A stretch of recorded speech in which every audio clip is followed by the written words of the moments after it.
নমস্কার বন্ধুরা, মাছের পাতুরি তো অনেক খেয়েছো। আজকে আমি দেখাবো এক ধরনের নিরামিষ পাতুরি।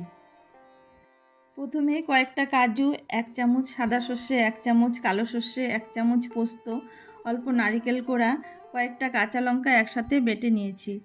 তারপর ঘরে বানানো ছানাটা ভালো করে মেখে বাটা মশলাটা স্বাদ মতো হলুদ, লবণ, অল্প সর্ষের তেল, একটু চিনি দিয়ে ভালো করে মেখে নিলাম।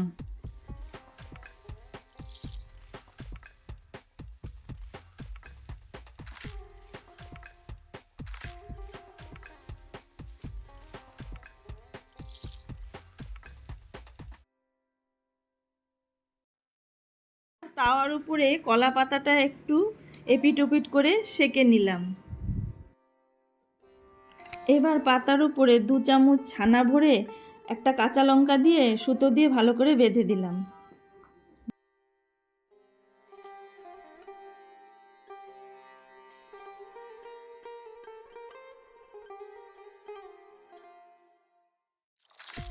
এবার ফ্রাই প্যানে তেল গরম করে এক এক করে পাতুরিগুলো দিয়ে কম আঁচে এপিট ওপিট করে ভেজে নিলাম।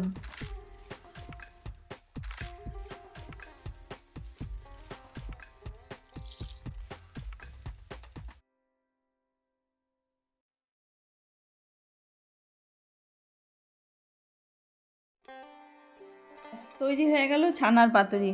তোমরা কিন্তু অবশ্যই বানিয়ে খেয়ে দেখবে আর আমাকে সাবস্ক্রাইব, লাইক, শেয়ার করে পাশে থাকবে। ধন্যবাদ।